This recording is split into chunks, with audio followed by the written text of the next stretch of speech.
Jai Hind, welcome back to our channel. I hope you are doing well. ಸ್ನೇಹಿತರೆ, ಇವತ್ತಿನ ವಿಡಿಯೋದಲ್ಲಿ past continuous tension ನೋಡ್ತೀವಿ. ಇದು 35ನೇ ಸೆಷನ್ ಆಗಿದೆ.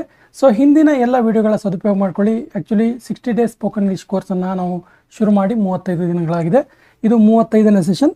ಹಾಗಾದರೆ ಪಾಸ್ಟ್ ಕಂಟಿನ್ಯೂಸ್ ಟೆನ್ಸನ್ನು ಎಲ್ಲಿ ಬಳಸ್ತೀವಿ ಅಂತ ನೋಡಿದ್ರೆ, ಭೂತಕಾಲದಲ್ಲಿ ಯಾವುದೋ ಕಾರ್ಯ ನಡೆಯುತ್ತಾ ಇತ್ತು ಎಂದು ಹೇಳುವಾಗ, ಭೂತಕಾಲದಲ್ಲಿ ಅಥವಾ ಪಾಸ್ಟ್ ಟೆನ್ಸ್ನಲ್ಲಿ ಭೂತಕಾಲದಲ್ಲಿ ಯಾವುದೋ ಕೆಲಸ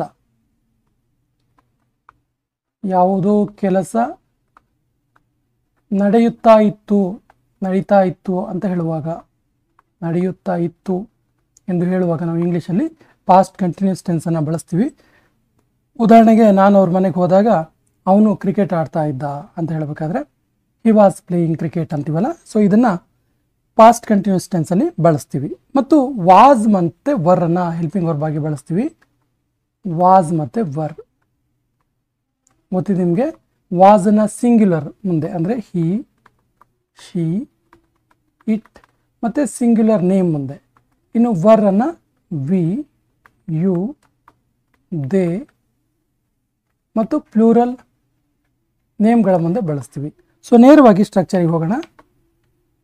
ಸ್ಟ್ರಕ್ಚರ್ ತುಂಬ ಸಿಂಪಲ್ ಆಗಿದೆ ನೋಡಿ. ಸಬ್ಜೆಕ್ಟ್ ಪ್ಲಸ್ ವಾಸ್ ಅಥವಾ ವರ್ ಇರುತ್ತೆ, ಜೊತೆಗೆ V4 ಇರುತ್ತೆ.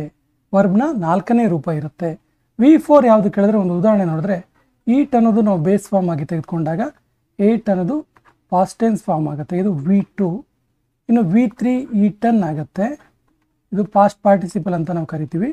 ಇನ್ನು V4 ಇದೆಯಲ್ಲ, ING ಸೇರುವಂಥದ್ದು, ಈಟಿಂಗ್ ಇದೆಯಲ್ಲ, ಇದು V4. ING ವರ್ಬಿಗೆ ING ಸೇರಿದ್ರೆ verb plus ING is equal to ಏನಾಗುತ್ತೆ ಕೇಳಿದ್ರೆ V4 ಆಗುತ್ತೆ. ಸೊ ಈ ಸ್ಟ್ರಕ್ಚರ್ಲಿ V4 ಇರುತ್ತೆ. ಅಂದರೆ ಪಾಸ್ಟ್ ಕಂಟಿನ್ಯೂಸ್ನಲ್ಲಿ ಎಲ್ಲ ಕಡೆನೂ V4 ಇರುತ್ತೆ. ಸೊ ನೆಗೆಟಿವಲ್ಲಿ as usual subject was were ಜೊತೆಗೆ ನಾಟ್ ಆ್ಯಡ್ ಆಗುತ್ತೆ. ಇಂಟ್ರಾಗೇಟಿವಲ್ಲಿ ವಾಸ್ ವರ್ ಮೊದಲಿಗೆ ಬರುತ್ತೆ. ಇಂಟ್ರಾಗೇಟಿವ್ ನೆಗೆಟಿವಲ್ಲಿ ವಾಸ್ ವರ್ ಜೊತೆಗೆ ನಾಟ್ ಆ್ಯಡ್ ಆಗಿರುತ್ತೆ. ಇನ್ನು WH ಕ್ವಶನಲ್ಲಿ WH ವರ್ಡ್ ಆ್ಯಡ್ ಆಗುತ್ತೆ. ಹಾಗಾದರೆ ಒಂದೊಂದೇ ವಾಕ್ಯವನ್ನು ನೋಡ್ತಾ ಹೋಗೋಣ. ಮೊದಲ ವಾಕ್ಯ ನಾನು ಮೊದಲಿಗೆ ಇಂಗ್ಲೀಷಲ್ಲೇ ಹೇಳ್ತೀನಿ. V were studying. V were studying ಏನಾಗುತ್ತೆ, ಇದು ಕನ್ನಡದಲ್ಲಿ ಏನಾಗುತ್ತೆ, ನಾವು ಓದುತ್ತಿದ್ದೆವು, ಓದುತ್ತಾ ಇದ್ದೆವು ಅಥವಾ ಓದುತ್ತಿದ್ದೆವು. ಇನ್ನು second one, V were not studying. V were not studying ನಾವು ಓದುತ್ತಾ ಇರಲಿಲ್ಲ. ನಾವು ನೆಗೆಟಿವ್ ಇದು, ಓದುತ್ತಾ ಇರಲಿಲ್ಲ. ಇನ್ನು ಇಂಟ್ರಾಗೇಟಿವ್ ಬಂದರೆ, ನಾವು ಓದುತ್ತಾ ಇದ್ದೆವಾ. Are we studying, sorry were ಆಗುತ್ತೆ ಇಲ್ಲಿ, were we studying. Are we studying ಅಂದರೆ ಪ್ರೆಸೆಂಟ್ ಕಂಟಿನ್ಯೂಸ್ ಆಗುತ್ತೆ ನೋಡಿ, ಗಮನಿಸಿ. ವರ್ ವಿ ಸ್ಟಡಿಂಗ್ ಅಂದರೆ ನಾವು ಓದುತ್ತಾ ಇದ್ದೆವಾ.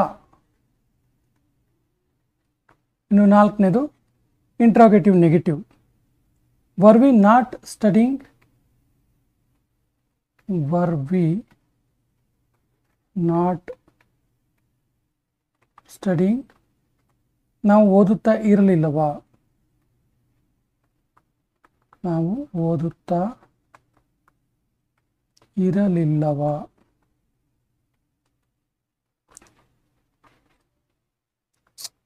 When were we studying. When were we studying ಅಂದರೆ ನಾವು ಯಾವಾಗ ಓದುತ್ತಿದ್ದೆವು.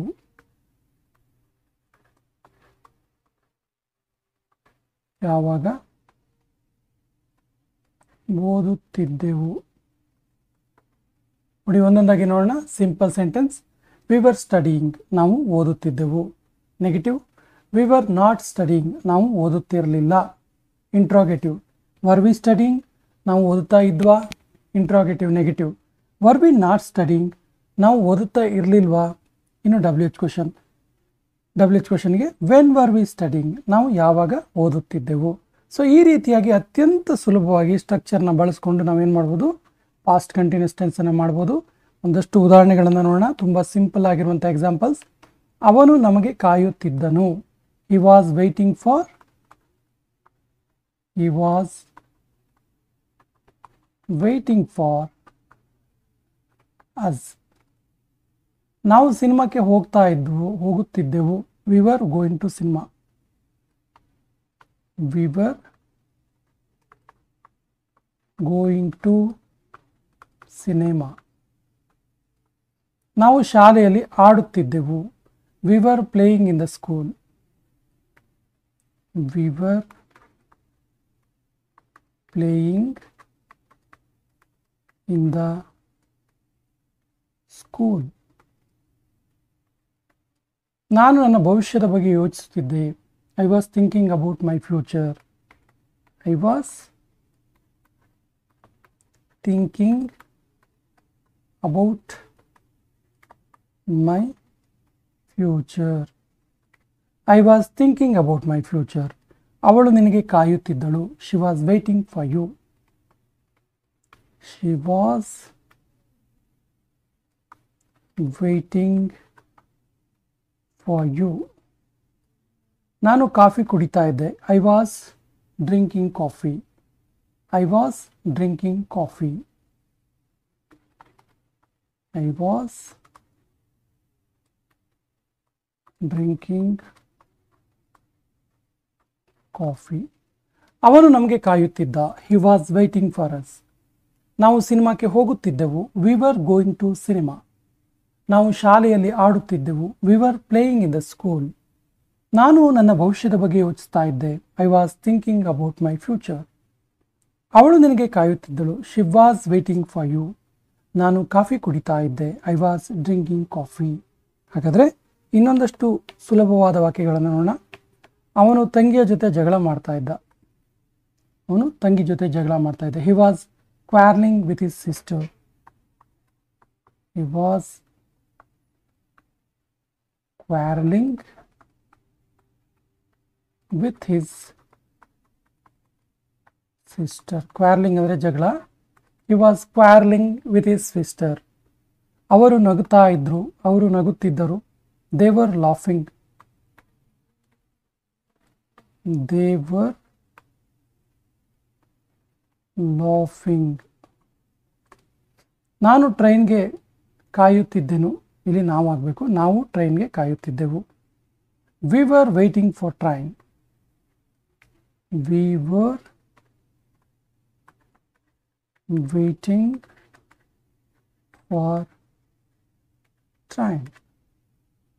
ಅದೇ ನಾನು ಟ್ರೈನ್ಗೆ ಕಾಯುತ್ತಿದ್ದೆನು ಅನ್ನೋದಕ್ಕೆ I was waiting for train ಆಗುತ್ತೆ. ನಾವು ಚರ್ಚೆ ಮಾಡುತ್ತಿದ್ವಾ, ಕ್ವಶನ್ ಇದು. ನಾವು ಚರ್ಚೆ ಮಾಡ್ತಾ ಇದ್ವಾ ಕೇಳೋದಕ್ಕೆ were we discussing. Were we discussing.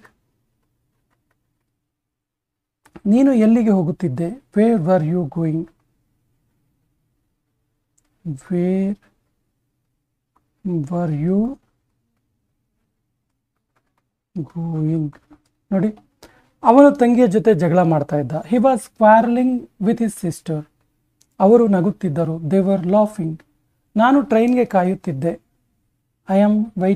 I was waiting for train. ಅಥವಾ ಅದೇ ನಾವು ಟ್ರೈನ್ಗೆ ಕಾಯುತ್ತಿದ್ದೆವು ಅನ್ನೋದಕ್ಕೆ ನಾವು, ನೋಡಿ ನಾನು ಆಗಿದೆ. ನಾವು ಟ್ರೈನ್ಗೆ ಕಾಯುತ್ತಿದ್ದೆವು. We were waiting for train. ನಾವು ಚರ್ಚೆ ಮಾಡುತ್ತಿದ್ದೆವಾ. Were we discussing. ನೀನು ಎಲ್ಲಿಗೆ ಹೋಗುತ್ತಿದ್ದೆ. Where were you going. ಸ್ನೇಹಿತರೆ, ಈ ಸೆಷನ್ನ ಕೊನೆ ಹಂತಕ್ಕೆ ಬಂದಿದ್ದೀವಿ. ಸೊ ಇವತ್ತಿನ ವರ್ಕ್ಶೀಟ್ ಈ ರೀತಿ ಇದೆ. ನಾನು ಗಾಳಿಪಟ ಹಾರಿಸುತ್ತಿದ್ದೆ. ಅವಳು ನಿನ್ನನ್ನು ನೋಡುತ್ತಿದ್ದಳು. ನಾನು ನನ್ನ ಸ್ನೇಹಿತರ ಬಗ್ಗೆ ಯೋಚಿಸ್ತಾ ಇದ್ದೆ. ನಾವು ಶಾಲೆಯಲ್ಲಿ ಬರೆಯುತ್ತಿದ್ದೆವು.